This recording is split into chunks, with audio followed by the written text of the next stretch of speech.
This one's undoubtedly an essential read for everybody. I didn't know much about sleep before I read this book. I heard of the typical scientific knowledge of getting 7 or 8 hours sleep, but when in reality, that's not actually true depending on the individual. You actually need anywhere between 7 to 9 hours sleep. And I didn't realize that I needed closer to the 9 hours. And it was only until I read this book that I found out just how important sleep is, how to apply good sleep hygiene and practices, and then ultimately watch my life literally change. So the book's called Why We Sleep by Matthew Walker. He's the world's leading sleep expert, and the book is packed with a bunch of scientific research showing you how important sleep is, how fundamental it is to emotional, physical, mental well-being, and why it's so important that you have this thing dialed. So I can't stress enough to everyone how important it is to read this book. I won't get too much into the sleep details, but I'll go through a few tips of what really helped me and which might help yourself as well. So starting with removing the things which are hurting your sleep. So that is not having stimulants like caffeine 8 hours before bed. So stopping all coffee and caffeine 8 hours before you actually put your head on the pillow.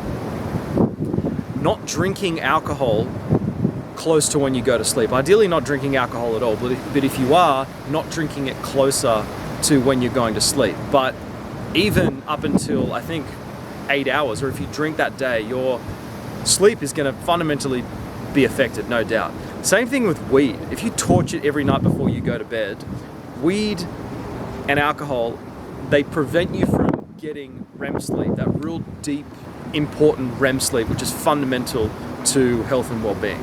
So yeah, if you're blazing it up every night, you might think that you're sleeping well because you're high and relaxed, but it's not the case. It's fundamentally messing with your REM sleep. So he recommends cutting that out altogether.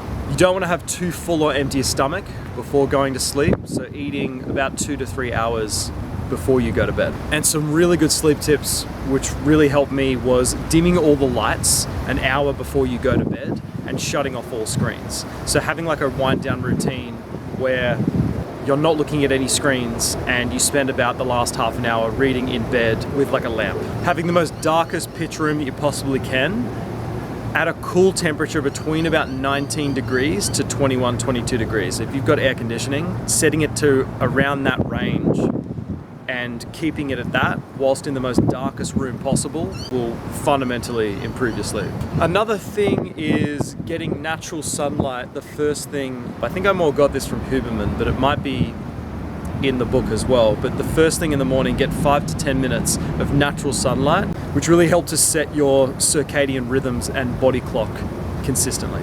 And the last one I would say is just setting yourself a sleep window and really experimenting with how much sleep you actually need. If you're finding yourself feeling drowsy and tired after only 8 hours sleep, try experimenting with getting 8.5 to 9 hours sleep. So giving yourself a time window that you can actually get enough sleep and let your body naturally wake up, ideally not to a alarm clock. So anyways, that was a few tips that have really helped me. It's helped my sleep fundamentally. I feel way more alive, way more energetic. When I'm working out, I feel like performance and strength is a lot better. Every health on every metric, in every regard, has significantly increased. So yeah, absolute essential must read for everybody. Why We Sleep by Matt Walker.